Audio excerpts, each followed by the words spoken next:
Bismillahirrahmanirrahim. Assalamualaikum warahmatullahi wabarakatuh. Innal hamdalillah nahmaduhu wa nasta'inuhu wa nastaghfiruh wa na'udzu billahi min shururi anfusina wa min sayyiati a'malina may yahdihillahu fala mudilla lahu wa may yudlil fala hadiya lahu. Asyhadu an la ilaha illallah wa asyhadu anna Muhammadan abduhu wa rasuluhu amma ba'du.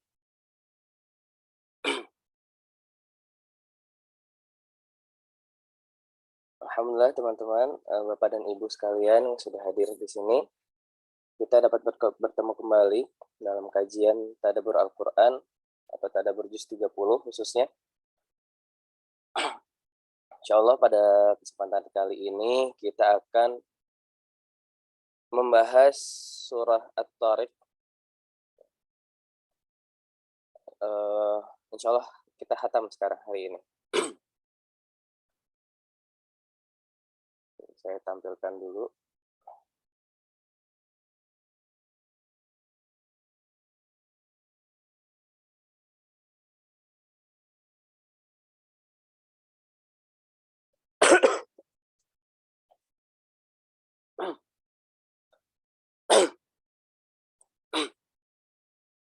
Oke. Bismillahirrahmanirrahim. Sebentar.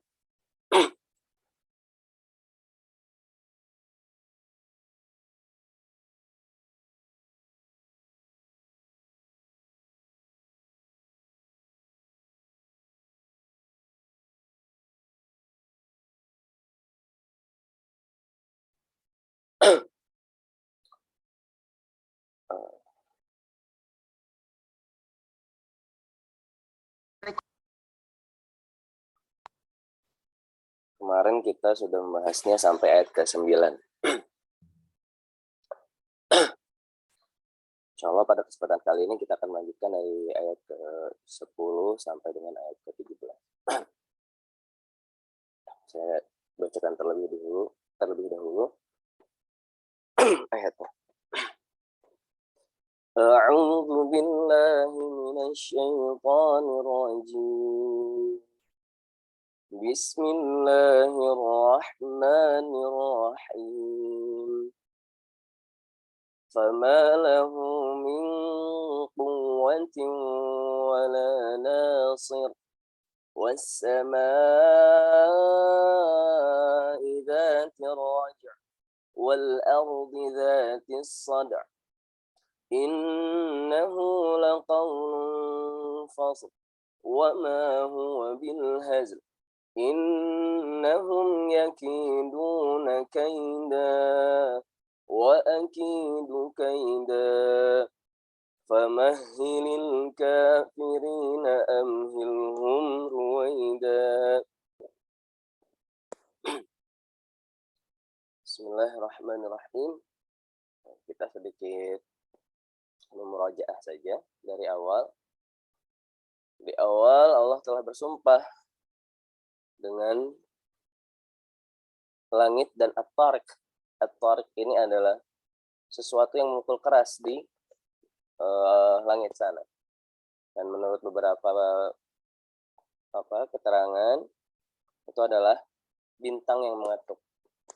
Dan ini ada beberapa astronot juga yang sudah mendengar suara ketukan tersebut.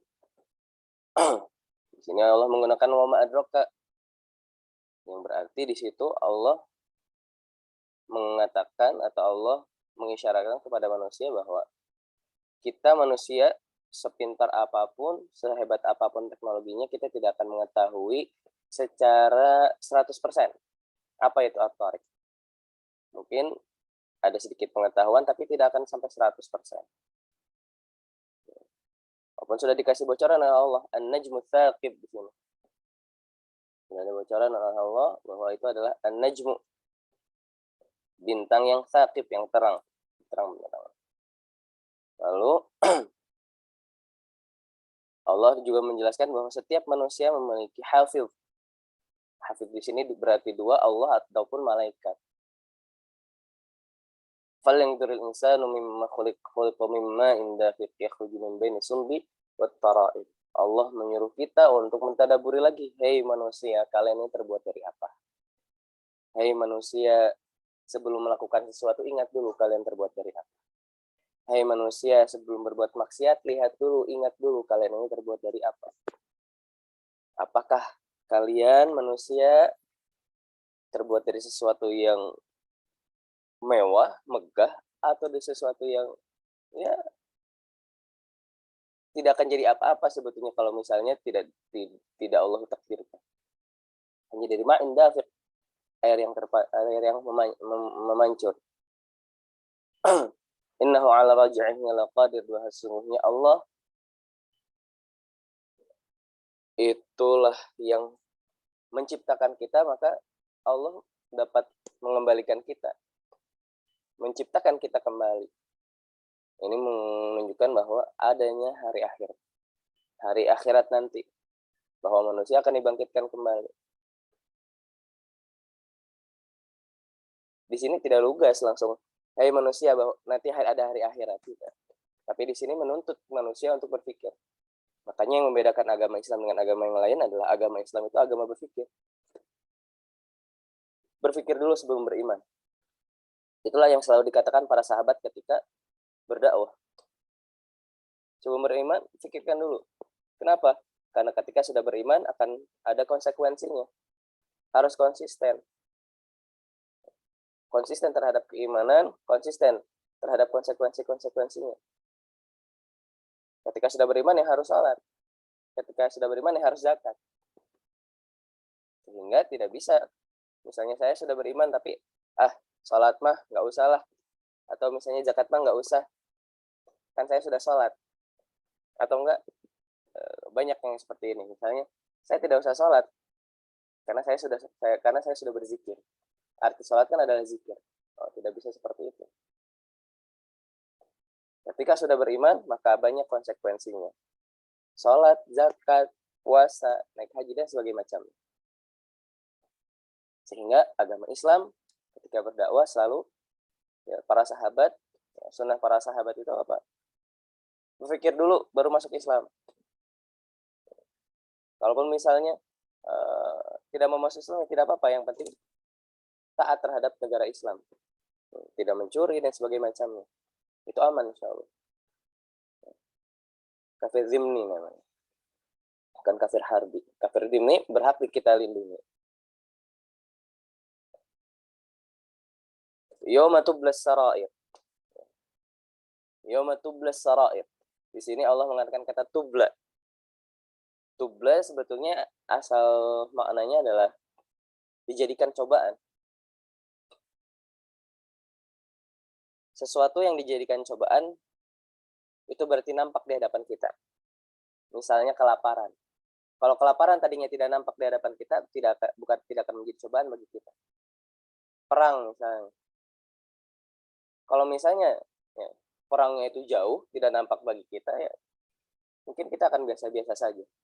Tetapi ketika perangnya itu ada di hadapan kita, itu akan menjadi cobaan bagi kita.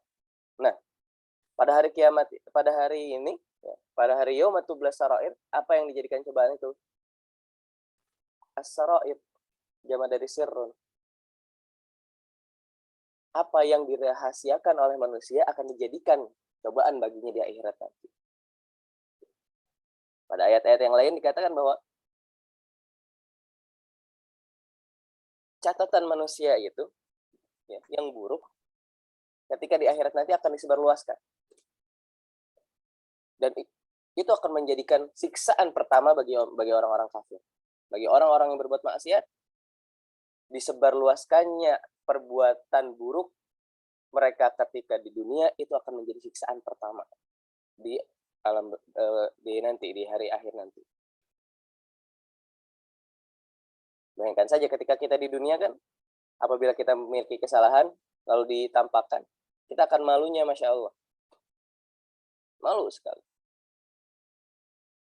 Nah, pada hari akhirat nanti tublas sarair, dijadikan cobaan lah apa yang mereka sembunyikan, maka ditampakkanlah di situ.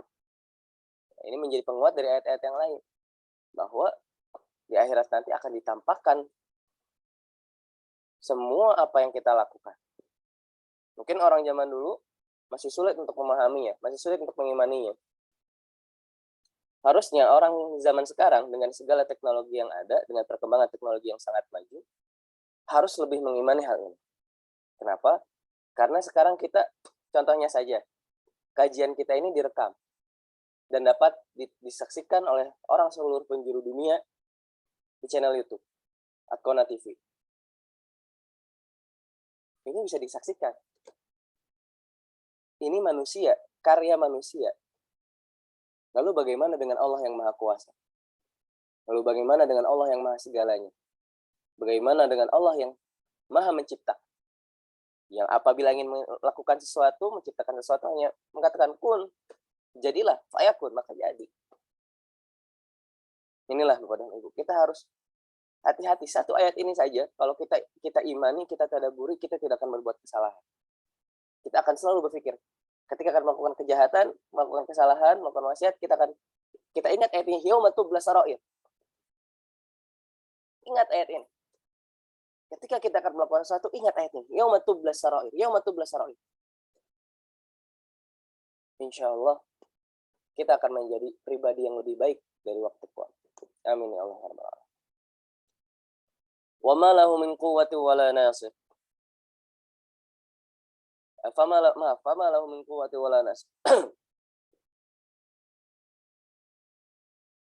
Ada di sini ada kata, ada fa, huruf fa. Fa ini maka, menunjukkan akibat atau kelanjutan dari yauma tublas sarair tadi. Fama ma ini bisa diartikan untuk sesuatu yang menafikan atau bisa diartikan dengan sesuatu yang, atau diartikan dengan sesuatu, dengan arti sesuatu, namanya sesuatu.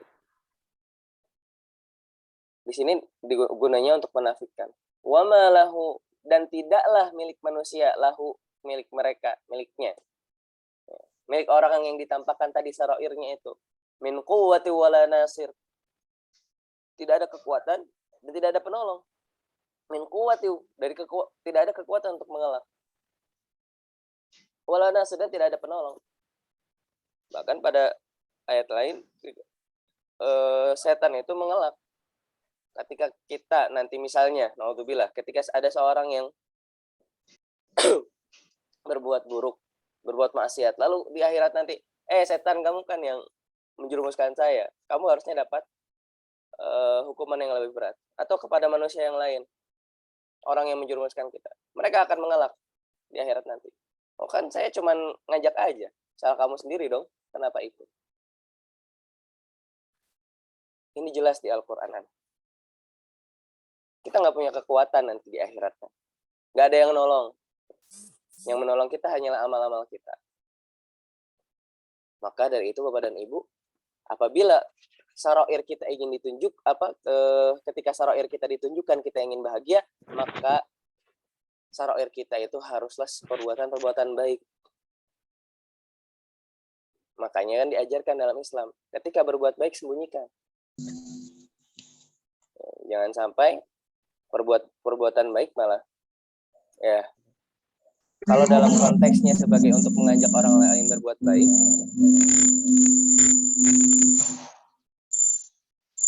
mohon maaf kepada yang belum di-mute, untuk di-mute dulu sebentar.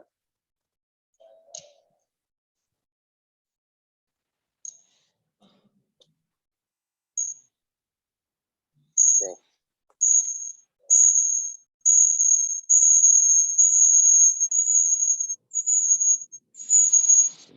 Bapak Agus, mohon tolong di-mute sebentar.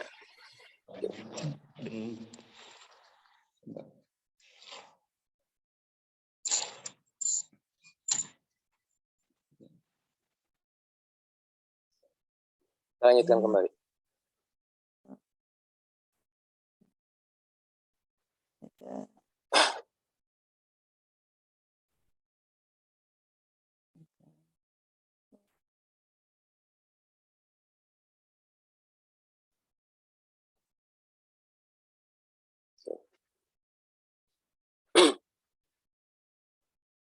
Was-sama'i dzatir raja.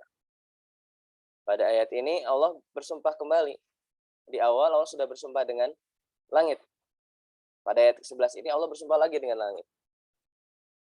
Tapi di sini ada yang dikhususkannya. Kalau di awal Allah bersumpah dengan langit secara keseluruhan. Tapi Allah juga bersumpah dengan At-Tariq, An-Najmu Tsaqib. Pada ayat ini Allah bersumpah dengan As-Sama'i Dzatir Raja', dengan langit yang memiliki sesuatu yang kembali. Raja', kembali. Raja'a yarji'u. Para ulama, mayoritas ulama mengartikannya ar-raja'u ini adalah hujan. Kenapa hujan? Di sini Allah ingin menampakkan,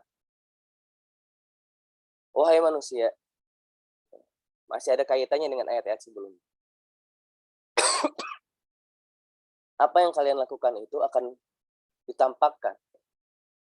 Walaupun kalian menyembunyikannya, itu akan ditampakkan.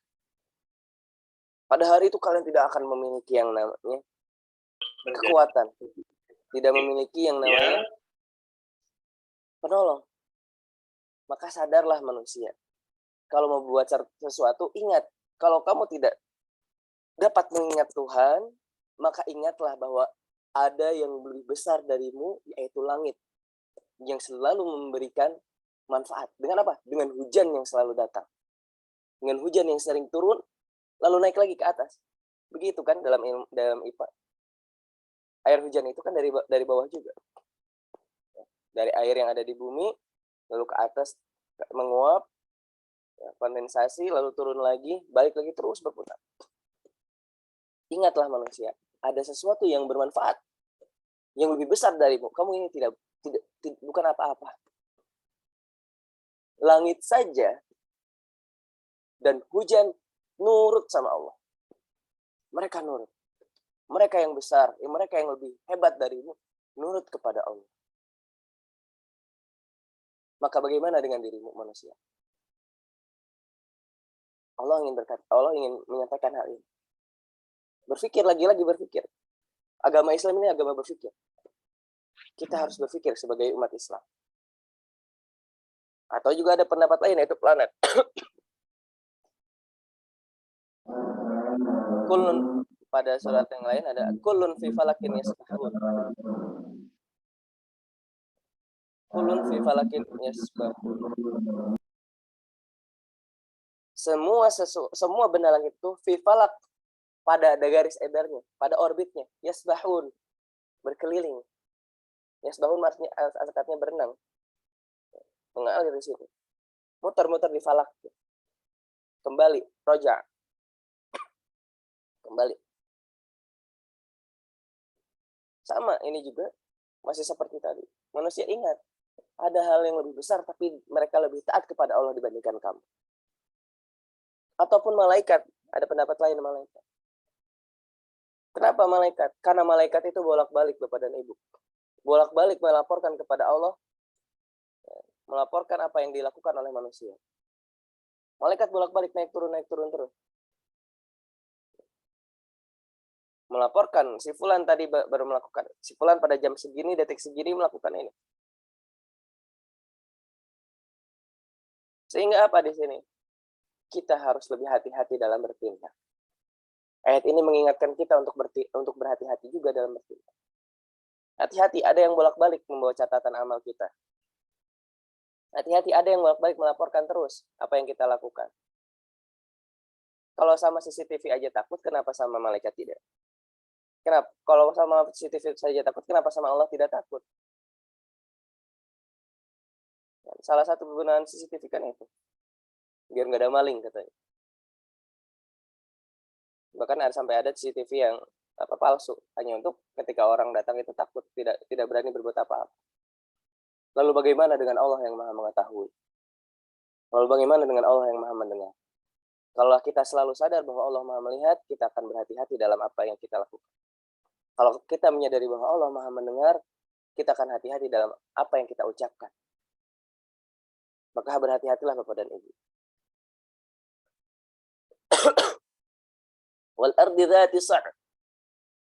Lagi-lagi Allah bersumpah. Kali ini Allah bersumpah dengan apa yang kita pijak, yaitu al-ardu. Bumi, tanah, dzati sa'r. yang ada sobekan di situ, retakan.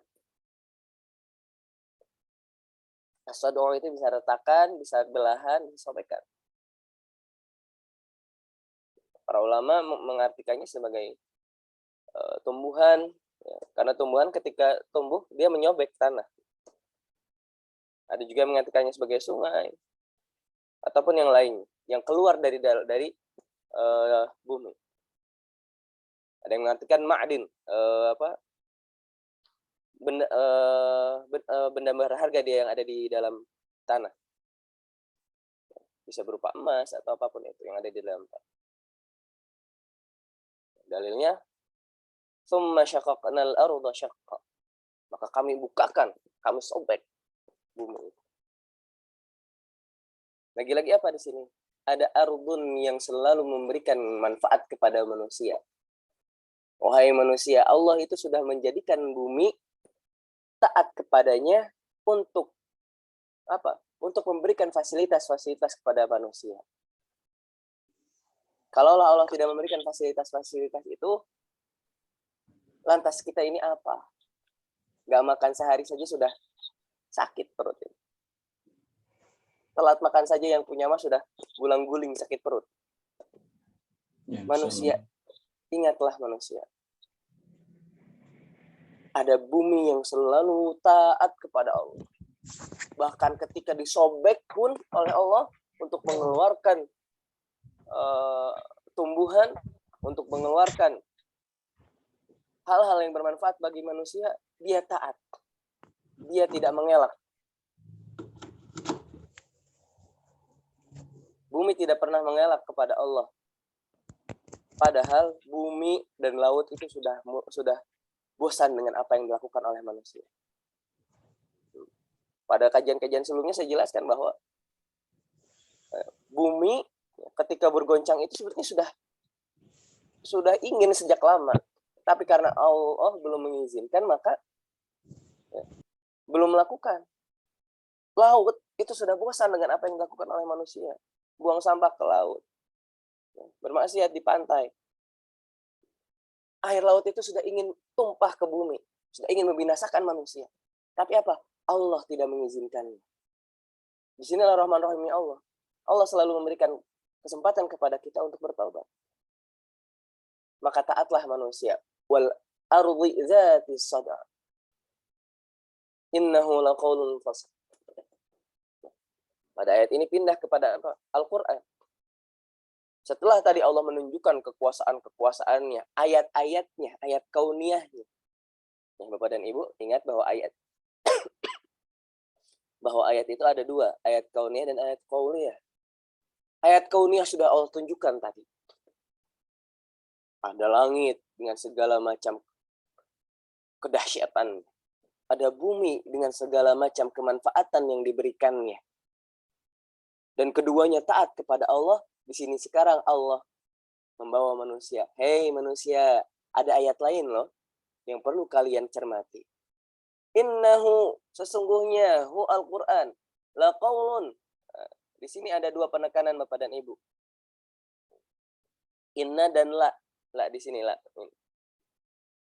Ini penegasan dua-duanya. Berarti apa?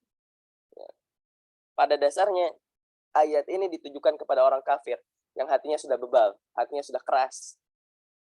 Dan ini juga ditujukan kepada orang Islam yang masih saja lebih mendengarkan setan daripada Al-Quran. Kenapa saya langsung bilang setan? Karena setan ada dari jin dan manusia. Minal jinnati wan nas. Lebih terpengaruhi oleh bisikan-bisikan, bujukan-bujukan setan. Ini enak loh, ayo coba yuk. Nggak taunya mabuk. Udah ngapain sholat sekali aja, nggak akan apa-apa, tinggal tobat nanti kan.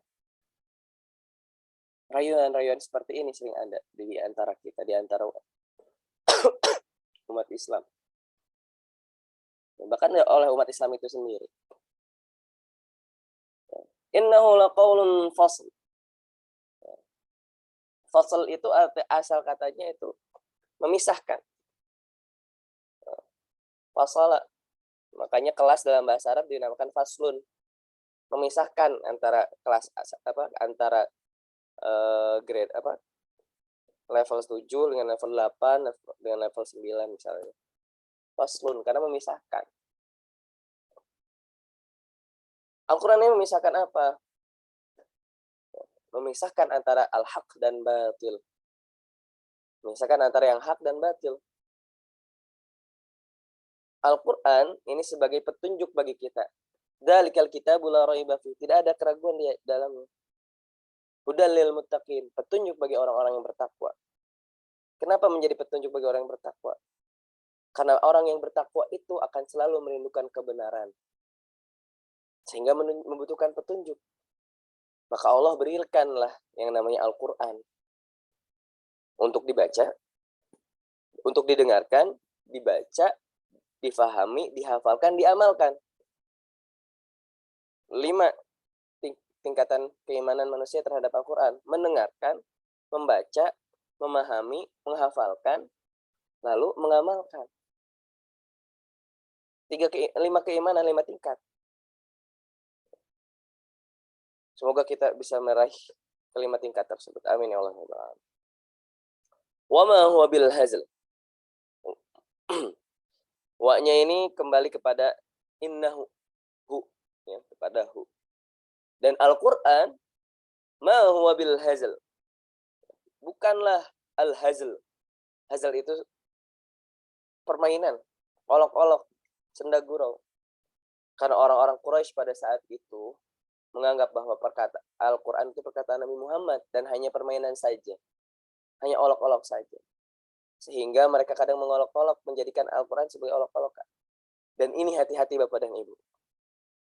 Jangan sampai kita menjadikan Al-Qur'an sebagai bahan olok-olok.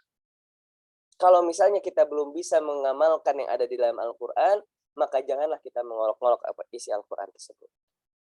Kalaulah syariat yang ada di dalam Al-Qur'an berat bagi kita, minimalnya kita tetap beriman kepada hal tersebut dan selalu beristighfar kepada Allah. Ya Allah, saya belum bisa melakukan ini. Jangan dijadikan olok-olok. Misalnya potong tangan atau mungkin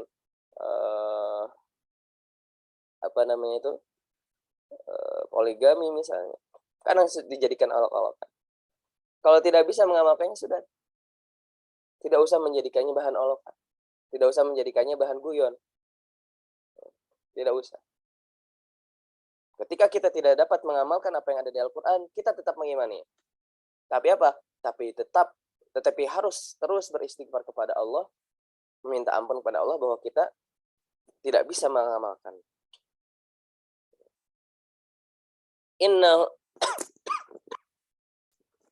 Innahum yakiduna kaida. Penegasan. Ada 2 penegasan di sini. Innahum, sesungguhnya mereka yakiduna kaida. Yakidun itu berbuat makar, tipu daya. Untuk apa? Untuk menghilangkan agama Islam. Salah satunya dengan mengolok-olok tadi. Menjadikan Al-Quran sebagai bahan olokan agar orang Islam ini sendiri malu ketika mengamalkan Al-Quran. Menjadikan syariat Islam sebagai olokan. Sholat jadikan olokan, azan dijadikan olok-olokan. Sehingga apa? Sehingga umat Islam yang lemah imannya menjadi malu. Sholat dijadikan joget, direkam di TikTok atau di apapun itu. Disebar. Azan dipermainkan. Ini adalah salah satu cara mereka untuk menghilangkan Islam. Wa idh yamkuru bika alladziina kafaru liyuthbituka aw yaqtuluka aw yukhrijuka. Mereka akan selalu berbuat makar. Untuk apa? Untuk menghilangkan kita. Mengeluarkan kita dari agama kita. Kaida. Kaida di sini ada penegasan dari yakidu. Asal katanya sama. Kaida. Sebagai penegasan. Wa akidu kaida. Allah berkata apa? Dan saya akan membuat makar yang lebih. Janji Allah. Kita manusia, Ketika kita tidak bisa berbuat apa-apa, maka serahkan kepada Allah. Janji Allah ini, wa akidu kaida. Maka jangan bersedih. Ketika kita tidak bisa berbuat apa-apa, kita sudah berusaha semaksimal mungkin, tapi tetap Islam dihinakan, kita kembalikan kepada Allah yang memiliki agama ini. Kita kembalikan kepada Allah yang memiliki jiwa kita ini. Kita kembalikan kepada Allah yang memiliki alam ini. Allah berjanji, akidu kaida. Dan aku pun akan membuat tipu daya yang jitu, yang lebih hebat. Dengan apa? Istidraj pada ayat selanjutnya, ayat terakhir. Famahilhum kafirina amhilhum ruwaida. Bapak dan Ibu, hati-hati ketika kita berbuat salah, tetapi tidak ditegur. Tidak ditegur oleh manusia pun demikian, tidak langsung ditegur oleh Allah. Itu bukan berarti kita selamat. Itu bukan berarti kita selamat. Itu adalah salah satu cara Allah untuk memberikan azab yang sangat pedih kepada kita. Namanya istidraj. Istidraj itu ketika kita berbuat salah, tapi kok rezeki lancar-lancar aja.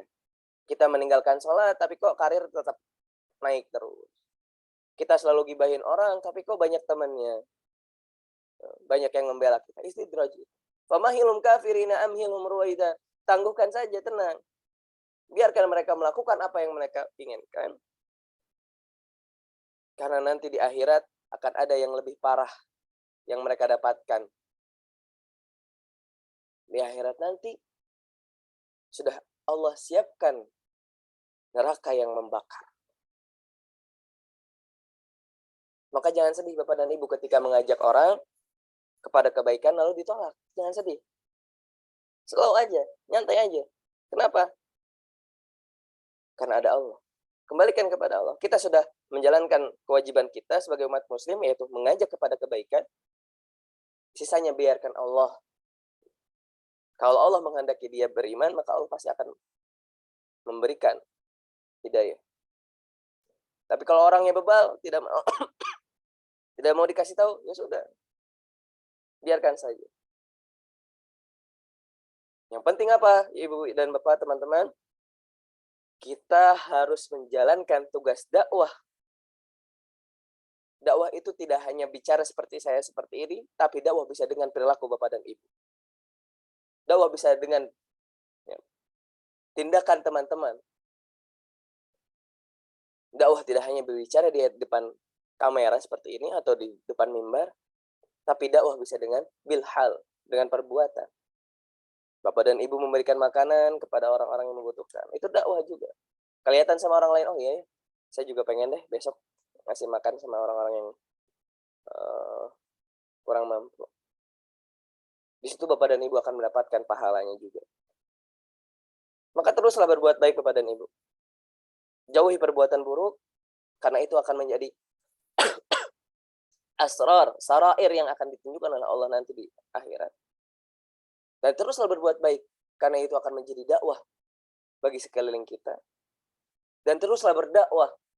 Jangan pernah capek, jangan pernah sedih apabila orang yang kita ajak tidak mau melakukan kebaikan.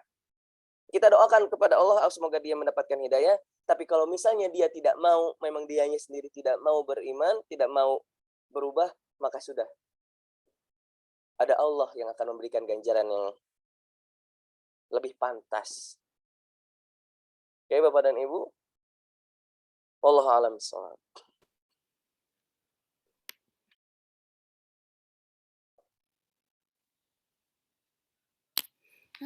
Udah habis. Mangga, Bapak dan Ibu, barangkali ada yang ingin bertanya.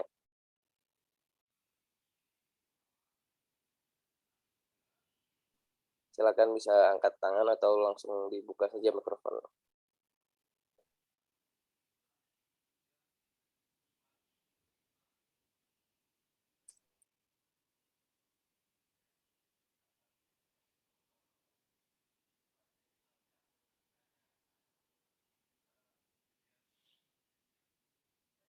Apabila tidak ada, mungkin kita cukupkan saja.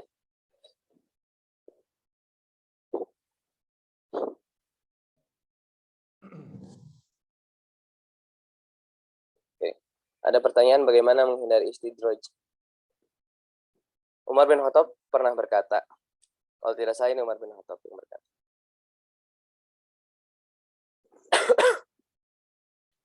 hasibu anfusakum qabla an tuhasabu. Hisablah diri kalian sebelum kalian dihisab. Artinya apa di sini? Bahwa kita yang diajarkan Umar bin Khattab itu setiap akan tidur bermuhasabah. Setiap akan tidur bermuhasabah. Hari ini udah ngapain aja ya? Hari ini apa yang saya lakukan? Hari ini apa yang saya katakan? Apakah ada saudara atau teman saya yang tersakiti hari ini? Apakah ada syariat Allah yang saya langgar hari ini? Dan sebagainya macam. Ketika kita sudah mengamalkan hal tersebut, mengamalkan ya tadi ya, hasibu anfusakum qabla an tuhasabu, selalu menghisab diri kita, insya Allah kita tidak akan mendapatkan istidraj. Kenapa? Karena kita selalu muhasabah, oh iya tadi saya salah, istighfar lalu memperbaiki. Dan ingat Bapak dan Ibu, ketika dosanya itu muamalah bainan nas, ya, ketika dengan manusia, maka bukan hanya istighfar, tapi minta maaf juga kepada orang yang kita sakiti. Karena ketika kita bersalah kepada manusia, lalu manusianya tidak memaafkan kita, bisa jadi nanti di akhirat kita akan dituntut oleh mereka. Makanya muamalah bainan nas diatur oleh Allah. Karena bahaya. Kalau misalnya sampai ada yang sakit hati sama kita, kita belum minta maaf, sampai di akhirat nanti dituntut. Oh, bahaya sekali. Mending sekarang kita tuntaskan hutang-hutang kita kepada saudara kita. Ada yang pernah kita sakiti secara lisan, minta maaf sekarang. Daripada nanti di akhirat, dia menuntut, ya Allah, dia pernah menyakiti saya secara lisan. Azablah ya Allah. Dia azab kita. Na'udzubillah min dzalik. Pertanyaan lagi dari Ibu Mulyati. Dakwah Bilal itu lebih berat daripada dakwah bilisan, betul? Karena melakukan itu lebih mudah daripada berbicara. Misalnya ada yang bicara, sholat sunnah qobliyah. Mudah, gampang. Atau sholat yuk. Itu kan udah dakwah juga. Sholat yuk. Tapi bisa jadi, bisa jadi yang ngajak sholat malah belok ke warung. Bisa jadi kan, malah ngopi di warung. Bisa jadi seperti itu. Maka dakwah bilhal ini ada yang mengatakan lebih berat daripada dakwah bilisan. Iya, karena dakwah bilhal berarti harus memberikan contoh. Dakwah bilhal berarti dianya juga harus melakukan. Walaupun sebetulnya pada dasarnya dakwah bilisan ini harus melakukan juga. Cuman bedanya kalau dakwah bilhal, ketika yang mengajak ya, tidak melakukan, ya orang yang diajak tidak akan melakukannya juga dong. Dakwah bilhal itu harus datang kitanya, harus melakukan, nanti orang-orang ya yang kita ajak akan mengikutinya juga. Mungkin seperti itu, wallahu a'lam. Dari Ibu Rita Mariana, Assalamualaikum warahmatullahi wabarakatuh. Ustaz, makar yang dibuat sekarang ini tadi disebutkan untuk memecah belah dan menghilangkan Islam. Sikap kita sendiri sebagai Muslim kan harus membela agama Allah. Sedangkan kita terkadang tidak punya kekuatan.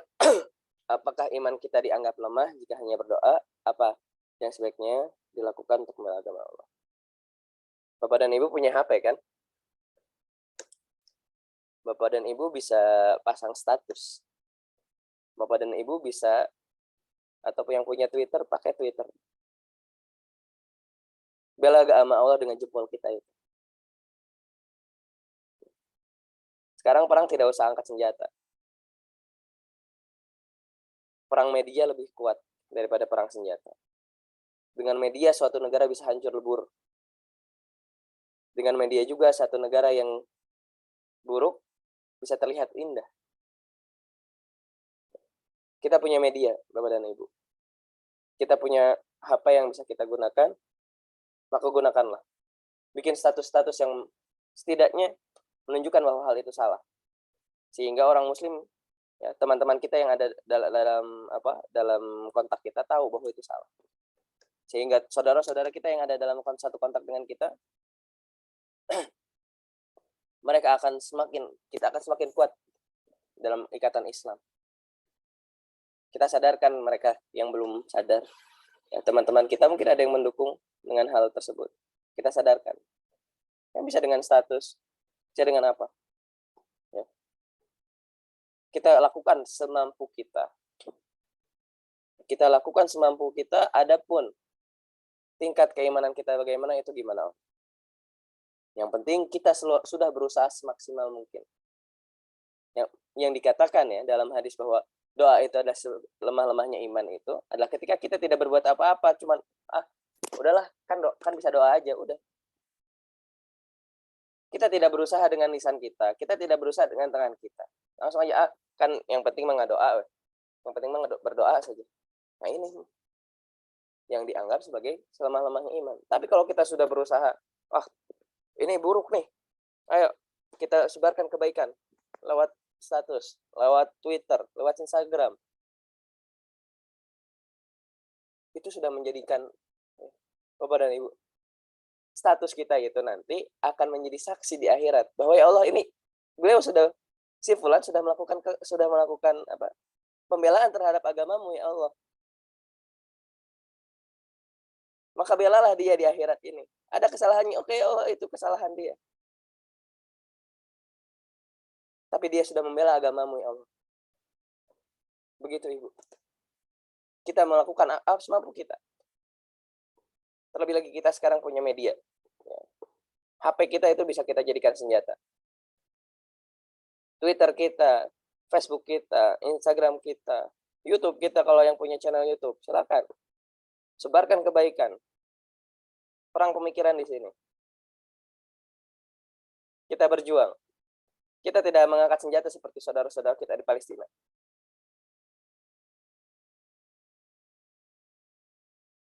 Setidaknya kita mengangkat jempol kita. Setidaknya kita mengangkat suara kita di media-media yang kita miliki. Kita tidak akan mati dengan peluru seperti mereka. Kita tidak akan mati dengan bom-bom seperti yang mereka rasakan. Kita tidak akan mati dengan misil-misil yang dilemparkan oleh Israel. Tapi hati kita akan mati kalau kita diam. Sebarkan kebaikan. Perjuangan kita tidak seberapa dengan apa yang dilakukan oleh saudara kita di Palestina.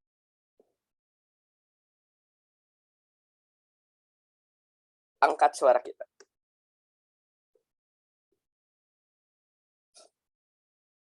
Kita juga harus berjuang.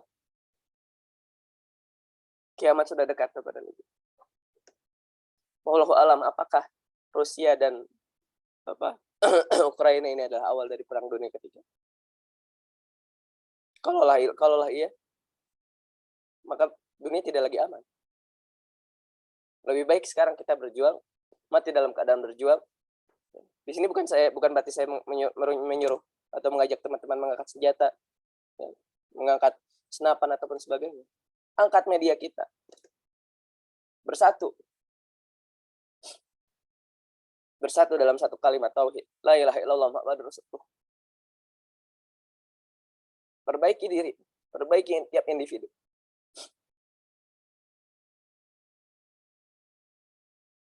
Berjuang sekecil apapun perjuangannya, insya Allah nanti di akhirat perjuangan itu akan datang kepada kita, membela kita di hadapan Allah.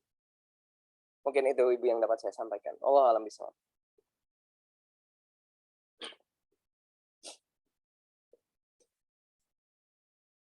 Mangga silakan barangkali ada pertanyaan lagi.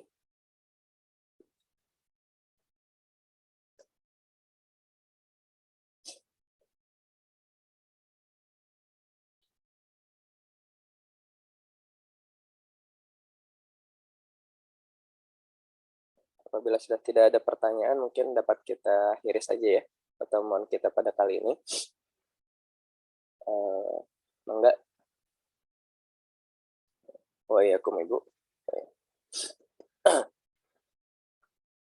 Baik, sepertinya sudah tidak ada pertanyaan. Mari kita akhiri. Oke, sebelum kita akhiri, untuk kajian Atqona ini sepertinya akan setiap 2 minggu sekali, ya, karena saya juga minta doa kepada Bapak dan Ibu, saya sedang menyusun tesis, mudah-mudahan dipermudah. Ya, jadi karena itu untuk kajian Adkono sepertinya akan 2 minggu sekali saja. Tapi insya Allah tetap istiqomah dengan 2 minggu sekali ini. Berarti kalau sekarang kan minggu terakhir, berarti minggu pertama tidak, minggu kedua iya, minggu keempat iya. Berarti tiap minggu-minggu yang genap. Mungkin itu saja Bapak dan Ibu. Mari kita akhiri dengan bacaan alhamdulillah dan doa kafaratul majlis. Alhamdulillahirabbil alamin. Subhanakallahumma bihamdika asyhadu an la ilaha illa anta astaghfiruka wa atubu ilaik. Terima kasih atas perhatiannya Bapak dan Ibu. Assalamualaikum warahmatullahi wabarakatuh.